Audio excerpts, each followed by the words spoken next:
We're gonna do a lat pullover, but not for the sake of lat strength. We're gonna really focus on disassociation of the shoulder away from the spine. So we start on our backs.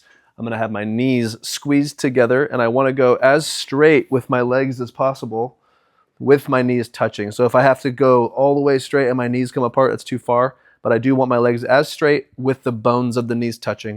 I'm gonna do a light tail tuck so that my pelvis is neutral. I'm gonna inhale to my belly, lengthen the side body, and then I'm gonna get my head all the way on the ground with my chin tucked. That's my starting position for my whole spine. So my whole spine is elongated. I'm gonna start with 15 pounds here. You can use whatever light weight at first. I'm gonna have a solid grip. I'm gonna bring my elbows as close as I can while still having a solid grip. So I could maybe touch my elbows, but now I feel very unstable in my shoulders. So I just want my upper bone of my arm to be turning externally, bringing my elbows toward each other. I feel my pecs turn on. And now again, I'm gonna tuck my tail lightly, breathe into my abs, and I'm gonna think about a little bit of like a crunch motion so that my abs are pulling my sternum down toward my pubic bone, really locking that in, but then breathing in without relaxing my abs so I can get my head back to the floor. So my abs are trying to pull my head off the ground while I am actively pulling myself toward the ground. So my spine is long, my abs are on, and now as I go for this lat pullover move, I'm pretending or imagining that my abs are actually attached to my elbows. And as I'm going this direction, I feel my abs pulling my arms that direction. So I'm actively pulling the bell toward the ground while my abs are trying to pull my elbows toward my legs.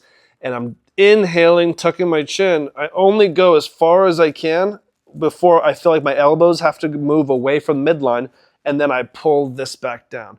I'm gonna go 2% more each time. So I'm here, abs are very engaged, tucking my chin, going a little further, and then pulling it back up.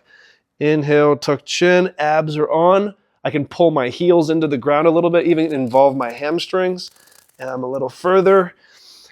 To cheat, to show you what this would look like, I could go really far if I just let my abs go, because now my ribs just come away from the table, and that's all spinal extension. We don't want that. When my abs are pulling my ribs down, now I have to challenge the range of motion of my lats and my shoulder internal rotators and extensors.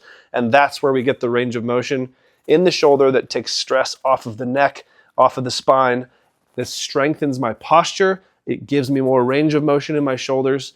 When you're coming out of this, you could just set the bell down off to the side. You know, probably doing this on the floor, not on a table.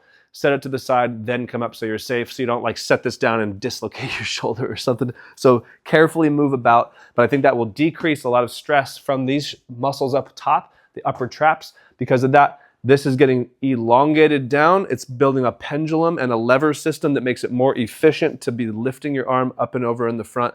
It's elongating the spine, disassociating the shoulder. I think it'll decrease that pain that you're having in the middle of your spine, in the middle of that rhomboid.